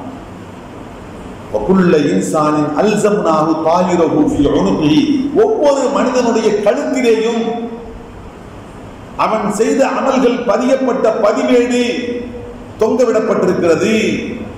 நுஹ்ரிஜு லஹு, அந்த பதிவேட்டை நாம் வெளிப்படுத்துவோம். யௌமல் கியாமத்தி, கியாமத்து நாளையிலே. அப்போது அவன் கிதாபன் யல்காஹு மன்ஷூரா, திறந்து வைக்கப்பட்ட புத்தகமாக பெற்றுக் கொள்வான். நாம் பருவத்துக்கு வந்த நாளில் இருந்து சக்கராத்தினுடைய மடியில் விட்ட கடைசி மூச்சு வரைக்கும் என்ன என்ன என்ன செயல்களை செய்தோமோ, பார்வையால், பேச்சால், கேள்வியால், நடப்புகளால் என்ன என்ன செய்தோமோ அத்தனையும் ஒன்று விடாமல் அந்த பதிவேட்டிலே பதியப்பட்டிருக்கும். அது அந்தந்த மனிதனுடைய கழுத்திலே தொங்கவிடப்பட்டிருக்கும். நாளை மறுமையில் நீதி விசாரணைக்காக அல்லாஹுவின் திருமுன் போகிற போது அந்த பதிவேடு கலட்டப்பட்டு திறந்து வைக்கப்பட்ட புத்தகமாக அவன் கண்டுகொள்வான். அப்போது சொல்லப்படும் அவனிடத்தில், இக்ரா கிதாபக, உன் பதிவு புத்தகத்தை நீ படித்துப்பார். கஹாபி நஃப்ஸிக்கல் யௌம அலைக ஹஸீபா, இன்று உனக்கு கணக்கெடுக்க நீயே போதுமானவன், வேறு யாரும் தேவையில்லை. உன்னுடைய பதிவேட்டை பார். நீ செய்திருக்கின்ற நன்மைகளை எல்லாம் ஒரு பக்கம் வரிசைப்படுத்தி, நீ செய்திருக்கின்ற பாவங்களை எல்லாம் எதிர்த்து செயல் வரிசைப்படுத்தி இரண்டையும் ஒப்பிட்டுப்பார். இது அதிகமா இது அதிகமா, முடிவு செய்து கொள்வோம். தலைவிதி இதுவா அதுவா? அல்லாஹ் ரப்புல் ஆலமீன் சொல்லுகின்ற வார்த்தை. வேறு யாரும் உனக்கு ஆர்வம் சொல்ல வேண்டிய தேவையில்லை. உன் பதிவு புத்தகத்தை பார்த்துவிட்டு உன்னுடைய கணக்கு என்ன என்பதை நீயே தீர்மானித்துக் கொள்ளலாம். ஆகவே உலகத்தில் வாழ்கிற போது உன்னுடைய அமல்கள் விஷயத்தில் எச்சரிக்கையாக இருந்துகொள். அன்புகளே, அல்லாஹ் ரப்புல் ஆலமீன் பக்கம் பக்கமாக குர்ஆனை புரட்டி பார்த்தால், மனிதா உன் அமல்கள் விஷயத்தில் எச்சரிக்கையாக இரு. நாளை பார்க்க போகிறாய். உன் தலைவிதி முடிவு செய்யப்படுவதற்கு அதான் காரணமாக இருக்க போகிறது. ஒவ்வொரு விஷயத்தையும் ஒவ்வொரு கோணத்திலையும் சொல்லி சொல்லி சொல்லி சொல்லி உலகத்தில் வாழுகின்ற போது உன்னுடைய அமல்கள் விஷயத்தில் கவனமாக இரு என்ற செய்தியை தான் அல்லாஹ் அழுத்தமாக நெஞ்சத்தின் ஆழத்தில் பதிவு செய்கின்றான். அன்புகளே, மீண்டும் நாம் நினைவு கொள்வோம், மனிதன் வருகிற போது ஒன்றும் கொண்டு வரவில்லை, போகின்ற போது எதையும் எடுத்துக்கொண்டு போக போவதில்லை. நாம் வாழ்நாளில் செய்த அமல்கள் மட்டும்தான் நம் கூட வரப்போகிறது. அது நல்ல அமல்களாக இருந்தால் அல்ஹம்துலில்லாஹ், இல்லை என்றால் நம் தலைவிதி வேறு விதமாக தீர்மானிப்பதற்கு காரணமாக இருக்கும். நல்ல அமல் செய்துவிட்ட பாவங்களுக்கு தௌபா செய்துவிட்டு எஞ்சி இருக்கின்ற சொற்ப காலத்தையாவது நல்ல அமல்களுக்கு பயன்படுத்த வேண்டும் என்பதற்கு தான் அல்லாஹ் இந்த ரமலான் மாதத்தை கொடுத்திருக்கிறான். 25, 24 நாட்களை முடித்துவிட்டு கடைசி அது 5 நாளா 6 நாளா என்று தெரியாத நிலையில் கடைசி ஒரு சிறு பாகத்தை நாம் அமர்ந்திருக்கிறோம். ஆனாலும் பரவாயில்லை, கடந்த 24 நாட்களை விட எஞ்சி இருக்கின்ற இந்த 5 நாட்கள் 6 நாட்கள் மகத்தான நாட்கள். அந்த நாட்களில் அடைய முடியாத பாக்கியங்களை கூட அடைவதற்கு வாய்ப்பு இருக்கிறது. அவற்றில் கவனக்குறைவாக இருந்தவர் கூட இங்கே விழித்துக் கொண்டால் இழந்துவிட்ட பாக்கியத்தையும் சேர்த்து எடுக்க முடியும். ஆனால் இந்த காலகட்டத்திலேயும் கவனக்குறைவாக ஒருவன் இருந்தால் அவன் மீட்டெடுக்க முடியாத கைவிடப்பட்ட நோயாளியை போன்று அவன் தலைவிதி ரமலானில் மோசமாக போய்விடும். அல்லாஹ் பாதுகாக்கிறான். சகோதரர்களே, ரமலான் அமலுக்காக கொடுக்கப்பட்ட மாதம். நாம் எந்த அளவுக்கு அமல் செய்திருக்கிறோம் அவரவர் சீர்தூக்கி பார்த்தால் யாரிடத்தில் கேட்க தேவை. நாம் ரமலானில் எத்தனை பொழுதுகளை அல்லாஹ்வுடைய வணக்கத்துக்காக செலவு செய்தோம், எத்தனை பேச்சுக்கள் பேசியிருப்போம், இந்த பேச்சுக்களில் அல்லாஹ்வுக்காக பேசப்பட்ட பேச்சுக்கள் எத்தனை, எவ்வளவு பார்த்திருப்போம், இந்த பார்வைகளில் அல்லாஹ்வுக்காக பார்க்கப்பட்ட பார்வை எவ்வளவு, நம் உடலையும் உடல் உறுப்புகளையும் எவ்வளவு இயக்கி இருப்போம், அசைத்திருப்போம், இந்த அசைவுகளில் அல்லாஹ்வுக்காக அல்லாஹ்வை திருப்திப்படுத்துவதற்காக இயக்கப்பட்ட இயக்கங்கள் எத்தனை, அல்லது மனோ இச்சைக்காக வேண்டி சுயமன திருப்திக்காக வேண்டி தன்னைத்தானே திருப்திப்படுத்திக் கொள்வதற்காக வேண்டி இயக்கிக் கொண்டு அசைத்துக் கொண்ட அசைவுகள் எத்தனை. ஒரு கணம் சிந்தித்து பார்த்தால் நமக்கே புரிந்துவிடும். நாம் ரமலானை பயன்படுத்தினோமா அல்லது ரமலான் என்று கூச்சல் மட்டும் போட்டுவிட்டு வெற்று கூச்சல் ரமலான் ரமலான் ரமலான் சில இடங்களில் இருந்து பார்க்க முடிந்தது. உள்ளுக்குள்ளேயே மனம் வேதனையாக இருக்கும். சுப்ஹானல்லாஹ், ஒரு கூட்டம் என்ன போடலாம், 27 அன்னைக்கு கறி எவ்வளவு வாங்கலாம், சோறு என்ன போடலாம், பிரியாணி யாரை கூட்டலாம், கிட்டத்தட்ட ஒரு மணி நேரம் காரசாரமான விவாதம். 40-50 பேர். என்ன அசாதாரணமான நினைத்து ரமலான் பிரியாணி போடுவதற்காக அல்லாஹ் கொடுத்ததை போல் நினைக்கிறது. அது 27வது நாள் பிரியாணி. அதுக்கு எவ்வளவு இறைச்சி போடலாம், என்ன அரிசி வாங்கலாம், யார் இதற்காகவா அல்லாஹ் கொடுத்தான்? அன்புகளே, அமலுக்காக அல்லாஹ் கொடுத்தான். அமலை பற்றி இந்த காரசாரமான விவாதங்கள், அமல்களை பற்றி நம் மஹல்லாவில் இருக்கின்ற மக்களை எல்லாம் உஷார்படுத்த வேண்டும், விழிப்புணர்வு ஊட்ட வேண்டும், எல்லோருக்கும் அமல்கள் மீது ஆர்வத்தை உண்டாக்க வேண்டும், பாவத்தை குறித்து எச்சரிக்கை உண்டாக வேண்டும், முழுக்க முழுக்க தீன் பயிர் செழித்தோங்க வேண்டும். அதற்கு நாம் என்ன செய்ய வேண்டும் என்று பொறுப்பாளர்கள் கவனம் எடுத்து காரசாரமாக பேசி இருந்தால் அல்லாஹ் பார்த்து சந்தோஷப்படுவான். 27 என்ன சாப்பாட்டுக்காக கொடுத்த நாளா? அன்புக்குள்ளே வேதனையோடு சொல்ல வேண்டிய சமுதாயத்தின் அவல நிலை. எதிலே கவனம் செலுத்த வேண்டுமோ அதிலே கவனம் செலுத்தவில்லை. எது வேண்டாததோ அந்த வீண் சடங்குகளுக்காக வேண்டி, சம்பிரதாயங்களுக்காக வேண்டி தலையை உருட்டி கொண்டு நேரத்தை எல்லாம் கொடுத்து விட்டு பெரிய சாதித்து விட்டதை போது ஒரு பெருமிதம் போகிற போது பெரிய சாதனை செய்து விட்டதை போது ஒரு பெருமித உணர்வோடு இடத்தை காலி செய்து விட்டு போகிறார். ஆக அன்புகளே, இந்த ரமலான் மாதம் நம்மை விட்டு விடைபெறுவதற்கு இன்னும் 5 தினங்கள் தான் இருக்கிறது. இந்த நிலையில் இன்னொன்றையும் நீங்கள் தெளிவாக தெரிந்து கொள்ள வேண்டும். மனிதனுக்கு அமல் செய்வதற்கு அல்லாஹ் கொடுத்த அவகாசம் ஒன்றுதான். மனிதன் ஆலமுல் அர்வா, ஆலமுல் அர்ஹாம், ஆலமுல் அஜ்சாம், ஆலமுல் பர்ஸக், ஆலமுல் ஆஹிரா, மொத்தம் 5 உலகங்களை சந்திக்கிறான் மனிதன். மனிதனுடைய வாழ்க்கை 5 உலகங்களை தாண்டி கடந்து போகிறது. ஆனால் இந்த 5 உலகங்களில் ஆரம்ப 2 உலகங்கள் எல்லோரும் ஒன்றுதான். நபியின் சாமானியப்பட்ட மனிதன் எல்லோரும் ஒன்றுதான். அங்கே யாருக்கும் எந்த ஏற்றத்தாலும் இல்லை. அதான் ஆலமுல் அர்வா, உயிர்களின் உலகம். 2 ஆலமுல் அர்ஹாம், கருவறை உலகம். தாயின் கருவறையில் 10 மாதம். அதற்கு முன் ஆதம் அலைஹிஸ்ஸலாம் படைக்கப்பட்ட அந்த நாளில் இருந்து உயிர் அணுத்துகள்களாக நாம் வெளிவந்து விட்டோம். அங்கே இருந்தோம் வேலை. அந்த 2 உலகத்திலேயும் எந்த அமலும் இல்லை, எல்லோரும் சொன்னார். ஆனால் ஆலமுல் அர்ஹாம், தாயின் கருவறைக்கு பின்பாக உலகத்துக்கு வந்து விட்டோமே, இங்கேதான் பிரச்சனை, எல்லாம் இங்கேதான். இங்கே நாம் செய்கின்ற செயல்களின் கூலி இங்கேயும் கிடைக்கும், அடுத்த ஆலமுல் பர்ஸக் என்ற கபருக்குள்ளேயும் கிடைக்கும். அடுத்து முடிவே இல்லாத நிரந்தர வாழ்க்கை, மௌத்தே இல்லாத நிரந்தரமான வாழ்க்கை, மறுமை. அங்கேயும் தலைவிதியை முடிவு செய்ய போவது இந்த உலகத்தில் செய்கின்ற அமல்கள் தான். அமல் செய்வதற்கு அல்லாஹ்விடத்திற்கு சந்தர்ப்பம் ஒன்றே ஒன்றுதான். இந்த உலகம் மூச்சு அடைபட்டு விட்டது.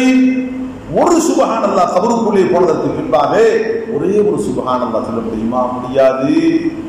ஒரே ஒரு நயா பைசா தர்மம் செய்ய முடியுமா? முடியாது.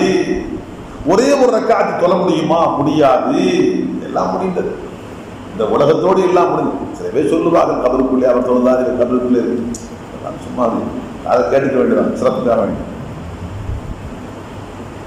அமல் செய்வதற்குரிய இடம் உலகம். அத்துனியா மஸ்ரஅத்துல் ஆகிரா, உலகம்தான் மறுமையின் வேளாண்மை தளம். வேளாண்மை தளம் முடிந்து விட்டது. அறுவடையின் காலகட்டம் அங்கே. என்ன மனிதன் என்ன பயிர் செய்தானோ, என்ன விதை விதைத்தானோ, இந்த விதைக்குண்டான பயிரைத்தான் நாளை அறுவடை செய்ய போகிறான். ஆக அன்புகளே, திரும்ப திரும்ப நாம் சொல்ல வருகின்ற செய்தி இவ்வளவுதான். இந்த ரமலான் மாதம் அல்லாஹ் அமல்களுக்காக கொடுத்த காலகட்டம். கடந்த நாட்களைத்தான் நாம் எப்படியோ கடத்தி விட்டோம்.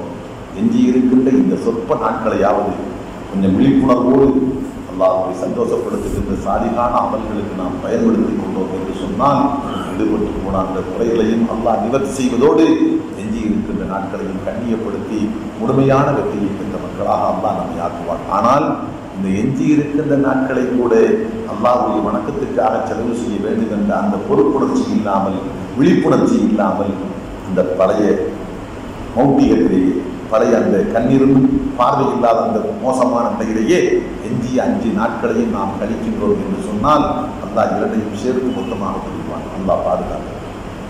ஆகவே இன்ஷா அல்லாஹ் இந்த நிகழ்ச்சி முடிந்ததற்கு பின்பாக 25 ஒற்றைப்படையான நாள் லைலத்துல் கத்ர் இரவாக இருக்கலாம். அல்லாஹ்வின் திருத்தூதர் ஸல்லல்லாஹு அலைஹி வஸல்லம் விடிய விழித்திருந்து விடிய அஹியல் லைல விடிய ஹயாத்தாக்கி அல்லாஹ்வுடைய வணக்கத்தில் மூழ்கி இருந்தார்கள். இந்த அடிப்படையில் குர்ஆன் ஓதுவோம், திக்ர் செய்வோம், தௌபா செய்வோம், அல்லாஹ்விடத்தில் அழுது மன்றாடுவோம், தொழுக முடிந்தால் தொழுவோம். என்னென்ன வணக்கங்களில் ஈடுபட்டு சுபுகுக்கு பாங்கு சொல்லுகின்ற வரைக்கும் கண் பிஞ்சாமல், ஓய்வெடுக்காமல், அதுக்காக வேண்டி அடித்து விழுகிறது என்றால் அந்த அடித்து விழுகின்ற நிலையிலே நின்று கொள்ளுகின்ற அந்த அர்த்தம் அல்ல. அந்த அளவுக்கு ரொம்ப களைப்பாக இருந்தால் சற்று நேரம் படுத்து எழுதுகிறோம். அதவே முடியவில்லை, கண் அடித்து கீழே அடித்தெடுத்து கீழே விழுந்தார், அப்போதும் வந்திருக்க வேண்டும் என்ற அர்த்தம் அல்ல. அந்த அளவுக்கு களைப்பாக இருந்தால் சற்று படுத்து எழுதுகிறோம். ஆக அப்படியெல்லாம் இல்லாமல் புத்துணர்ச்சியோடு புது ஊக்கத்தோடு அல்லாஹ்வுடைய வணக்கத்தில் கழிக்க முடியும் என்ற நிலை இருந்தால் அல்ஹம்துலில்லாஹ் முழு இரவையும் அல்லாஹ்வுடைய வணக்கத்தில் நாம் கழிப்போம். அல்லாஹ் ரப்பல் ஆலமீன் நாம் கேட்ட இந்த வார்த்தைகளை நம் நெஞ்சத்தில் பதிவு செய்து வாழ்க்கையை கடைபிடித்து ஈருலகத்தில் வெற்றி பெறுகின்ற நல்ல மக்களால் அல்லாஹ் நம் அனைவரையும் மாற்றி வருவாராக. ஆமீன் ஆமீன் யா ரப்பல் ஆலமீன். அல்ஹம்துலில்லாஹ்.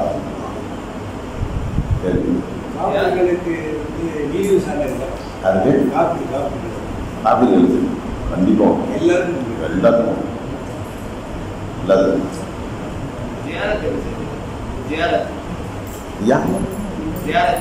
ஜியாரத்தை பற்றி சார் நான் சொல்கிறேன் இப்போ. ஆனால் பொதுவாக விஷயம் வச்சுங்க, அதாவது இப்போ நீங்கள் கேட்குற கேள்வி அமல்களோடு சம்மந்தப்பட்டதாக கேட்குறேன். இந்த 5 நாள் செய்யணும் அமல், இந்த அமல்களை ஊக்கப்படுத்துறது மாதிரி, இந்த அமல்கள் மேலே ஆசை உண்டாகிறது மாதிரி, செய்த பாவத்துக்கு தௌபா செய்யணும், அந்த மாதிரிப்பட்ட கேள்வியாக அந்த பிரதானமான கேள்வி இதை சொல்கிறேன் சில. ஆனால் இது 2 வச்சு வச்சுக்கோங்க. ஜியாரத்தை எப்படி செய்யறோம்ப்பா? முதல்ல ஜியாரத்துனா சந்திப்பு, ஜியாரத்துனா சந்திப்பு. கபரஸ்தானுக்கு போய் அங்கே அடங்கி இருக்கிறவங்களை பார்த்து அதில் அதற்கு ரசூலுல்லாஹ் சொன்ன விஷயம் நபிஸா செஞ்சாப்புல மதீனா நகரத்துக்கு வந்து ஆரம்பத்துக்கு 7-8 வருஷம் கபூருக்கு யாரும் போகக்கூடாதுன்னு தடை வச்சிருந்தாங்க. கபூருக்கு யாரும் போகக்கூடாது. குன்து நஹைத்துக்கும் அன் ஜியாரத்தில் குபூர், உங்களை கபர் ஜியாரத்துக்கு செல்லக்கூடாது என்று நான் தடை வைத்திருந்தேன் ஆரம்பத்தில். அதா இப்போது ஜூருஹா சென்று ஜியாரத்து செய்யுங்கள். ஏன்? காரணம் என்ன? எழுதுறாங்க, எந்த மக்கள் இஸ்லாத்துக்கு வந்தாங்களோ அவங்கெல்லாம் ஒரு காலத்தில் கபரை வணங்கினார்கள். கபரை வணங்கிக்கிட்டு, நட்சத்திரத்தை வணங்கிட்டு, சிலைகளை வணங்கிக்கிட்டு, உயிருள்ள மனுஷனை வணங்கிட்டு, இந்த மாதிரி அல்லாத பிறவத்தை கடவுள் என்று கருதி வணங்கி கொண்டிருந்த நபர்கள் தான் அவங்களாம். இப்போ இஸ்லாத்துக்கு வந்ததுக்கு பின்னாடியே கபருக்கு போங்க, அங்கே போனாங்க, இஸ்லாத்துலேயும் அளவு அனுமதி உண்டோ, மறுபடியும் கபருடைய வணக்கத்தை ஆரம்பிச்சிடலாம். அதனால அறவே கூடாது. ஆக்குவதும் அழிப்பதும் அல்லாஹ், நன்மையும் திண்மையும் அல்லாஹ், ஒரு லட்சியமும் குறிக்கோளும் அல்லாஹ், எல்லாம் அல்லான்னு இருக்கணும் அப்படின்னு மாறுறதுக்காக எங்கேயும் போகக்கூடாது.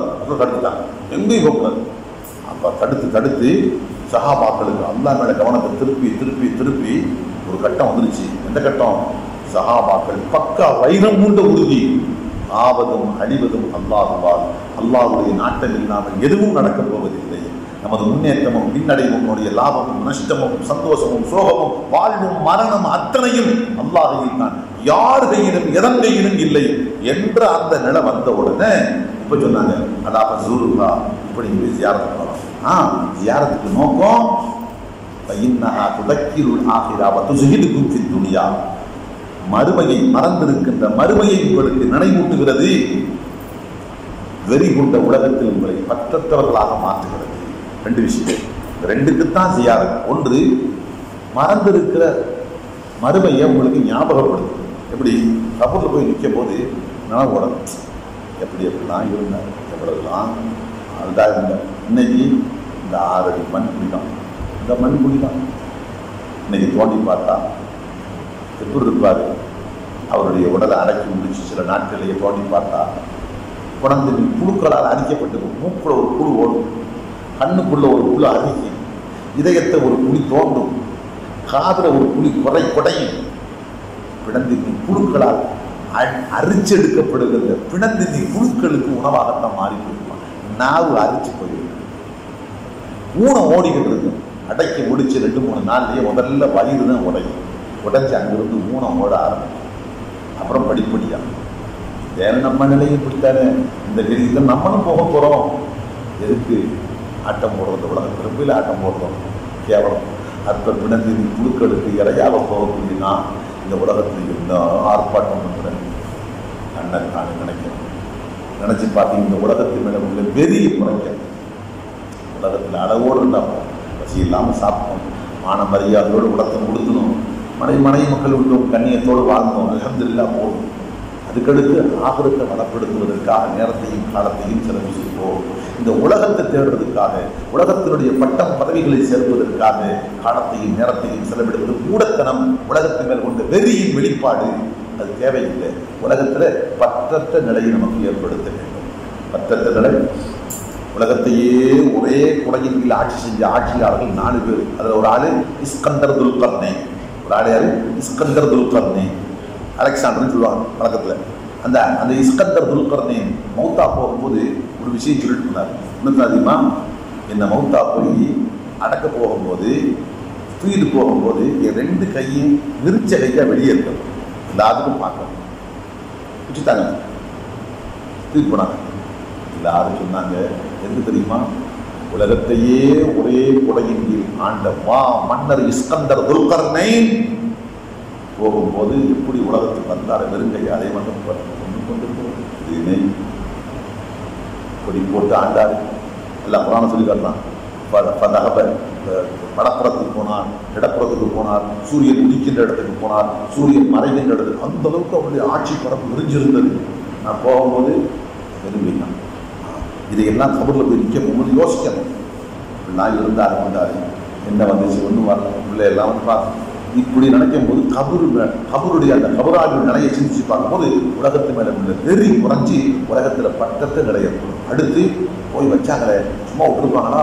மலக்கு முன்கண்ணைக்கு வந்துருப்பாங்க. மன்றத்துக்கு ஒமன் தீனுக்கு ஒமன் நம்பிக்கைலாம் கேட்டிருப்பாங்க.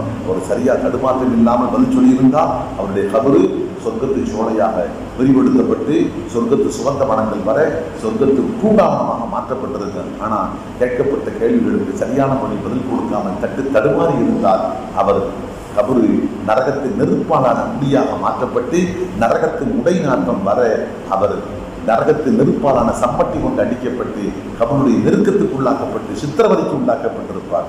இப்போ அவருடைய கதி என்ன? இந்த வித நாளைக்கு எனக்கு வரப்போகுது. அதனால ஆகிரத்தை மறந்துட்டு வாழக்கூடாது. எந்த வினாடியும் எனக்கு ஆகிரத்தினுடைய வாழ்க்கை ஆரம்பமாகலாம். எனக்கும் எந்த வினாடியும் சில அதிசயம் வருது. மறுமை செருப்பின் வாரை விட நெருக்கமான, செருப்பு வாறு காலோடு ஒட்டி இருக்கு, அதை விட நெருக்கமான ஒரு அதிசயம் வருது. ஒவ்வொருத்தரையும் கேட்காங்க, சொல்லலாம் நீங்கள் மருமையை பற்றி என்ன நினைக்கிறீங்க? மருமை நான் ஒருத்த காலை தூக்குறேன், அடுத்த காலை வைக்கிறதுக்குள்ள மருமை வந்து நினைக்கிறேன். இப்படியே ஒவ்வொருத்தரும் ஒன்றா சொன்னாங்க. நான் தொழுகிறேன் சொல்லுவேன். நபிசாங்க நாட்டில் நான் ஒரு பக்கம் சலாம் கொடுக்கிறேன், மறுபக்கம் சலாம் கொடுப்பதற்கு முன் என் உயிர் கைப்பற்றப்பட்டு மறுமை வந்துவிடுவோம் என்று நான் நினைக்கிறேன். இப்போ இதை மனுஷனுக்கு மௌத்து துனியாவுக்கு ஆகிறதுக்கு ரொம்ப மெல்லிய ஒரு கரை தான் மௌத்து. அது எந்த வினாடியும். அப்போ இதெல்லாம் நினைக்க போகும்போது கபூர் ரெண்டு நினைக்கணும். இது சொன்னால் கபூரில் நிற்கும் இதெல்லாம் நான் வரணும், இந்த நினப்பு வரணும். மனத்திரையில் இந்த எண்ணங்கள் எல்லாம் பசுமையாக வரணும். வந்தால் உலகத்து மேலே உள்ள வெறி குறைஞ்சி பத்தட்ட நிலை ஏற்படும். மறுமையின் மறதி மறைந்து மறுமையின் நினைவு புதுப்பிக்கப்படும். இந்த ரெண்டுக்காக வேண்டித்தான் நபி ஸல்லல்லாஹு அலைஹி வஸல்லம் ஜியாரத்தை வலியுறுத்தினாங்க.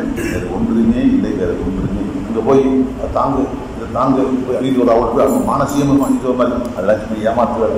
நம்ம தான் அவங்களுக்கு சொல்லணும், எல்லாம் அவங்க குற்றம் எல்லாம் மன்னிச்சிடல்லா, அவங்க ஏதாவது பாவம் இருந்தால் மன்னிச்சது, கபரா இருந்தால் வெளிச்சமாக ஆக்கிறல்லா. நம்ம தான் அவங்க உண்டான துவா செய்யணும். நபிசாதன் காட்டி கொடுத்து துவா என்று அஸ்ஸலாமு அலைக்கும் யா தார கௌமின் முஃமினீன் அன்தும் சாகினூன் வ இன்னா இன்ஷா அல்லாஹு பிகுல் லாஹிகூன் யக்ஃபிருல்லாஹு லனா வ லக்கும் அஜ்மஈன். ஓ மன்னரை வாசிகளே, அல்லாஹ்வுடைய சாந்தி உங்களுக்கு உண்டாகட்டுமாக. நீங்கள் எங்களுக்கு முன்பாக போய் சேர்ந்து விட்டீர்கள், நாங்கள் உங்களை பின்தொடர்ந்து பின்னால் வந்து அடையவிருக்கின்றோம். அல்லாஹ் எங்களுடைய பாவங்களையும் உங்களுடைய பாவங்களையும் மன்னிப்பானாக. இதுதான் கபர் ஜியாரத் சொல்ல வேண்டிய சலாம். இதுதான் முறை. இதை விட்டு அங்கே போய் மானசீகமாக பிள்ளைகிட்ட வழக்கு கேஸ் நீதிமன்றத்தில் வழக்கு இருக்குது, இந்த வழக்குக்கு நான் விஷயம் பெற்றுக் கொடுங்க, பிள்ளையை பயந்துங்க, ஜாதகம், இதெல்லாம் அறிவீனமான இஸ்லாத்துக்கு அதுக்கு சம்பந்தம்.